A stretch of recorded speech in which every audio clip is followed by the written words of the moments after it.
Il était un grand mur blanc, nu, nu, nu. Contre le mur, une échelle, haute, haute, haute. Et par terre, un ressort, sec, sec, sec. Il vient, tenant dans ses mains, sale, sale, sale. Un marteau lourd, un grand clou, pointu, pointu, pointu. Un peloton de ficelles, gros, gros, gros. Alors il monte à l'échelle, haute, haute, haute, et plante le clou pointu, toc, toc, toc, tout en haut du grand mur blanc, nu, nu, nu. Il laisse aller le marteau qui tombe, qui tombe, qui tombe, attache au clou la ficelle longue, longue, longue, et au bout le harançon sec, sec, sec. Il redescend de l'échelle, haute, haute, haute, l'emporte avec le marteau, lourd, lourd, lourd. Et puis il s'en va ailleurs, loin, loin, loin. Et depuis le harançon, sec, sec, sec, au bout de cette ficelle longue, longue, longue, très lentement se balance, toujours, toujours, toujours. J'ai composé cette histoire simple, simple, simple, pour mettre en fureur les gens. Grave, grave, grave, et amuser les enfants, petits, petits, petits.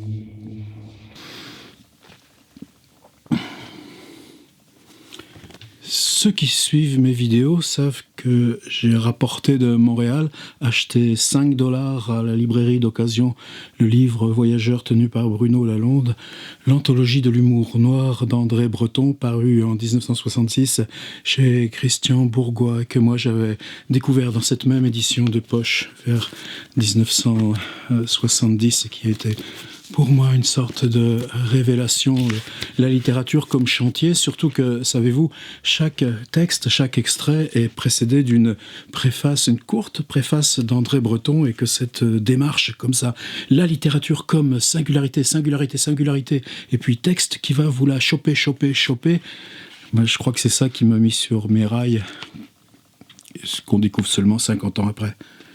Un autre, connaissez-vous le poète allemand Jakob van Hodis, 1884-1921. Il y a une autre curiosité dans ce livre, c'est comme c'est publié en 1970, il y a plein de gens qui sont nés, Hans Arp par exemple, on marque l'année de naissance, et que je vous en trouve un quand même.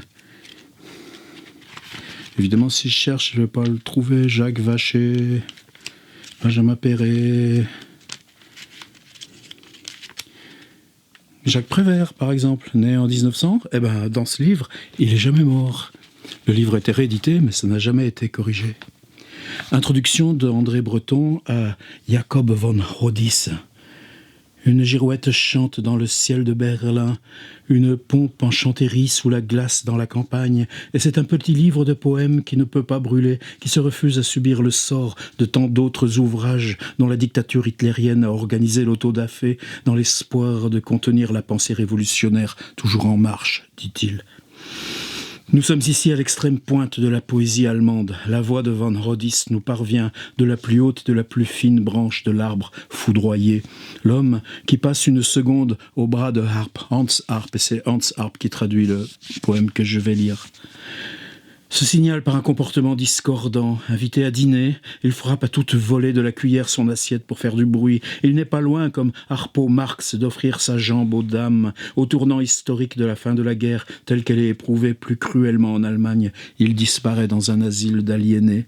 Belle chanson des asiles, où s'exalte le sentiment d'une liberté totale. Les rassemblements militaires et autres se brisent contre les murs. Nous sommes avec elle au pays même de l'humour noir, reconnaissable à son aspect symbolique, mystérieux, invariable, essaim blanc de mouches, tapis à fleurs, chat verdissant. C'est pas du André Breton, ça?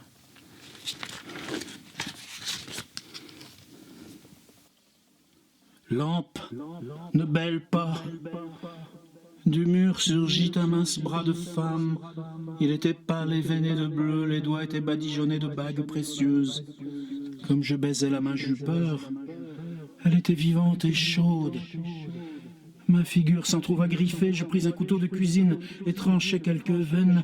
Un grand chat léchait avec grâce le sang sur le plancher. Pendant ce temps, un homme aux cheveux hérissés grimpait après le manche d'un balai appuyé au mur.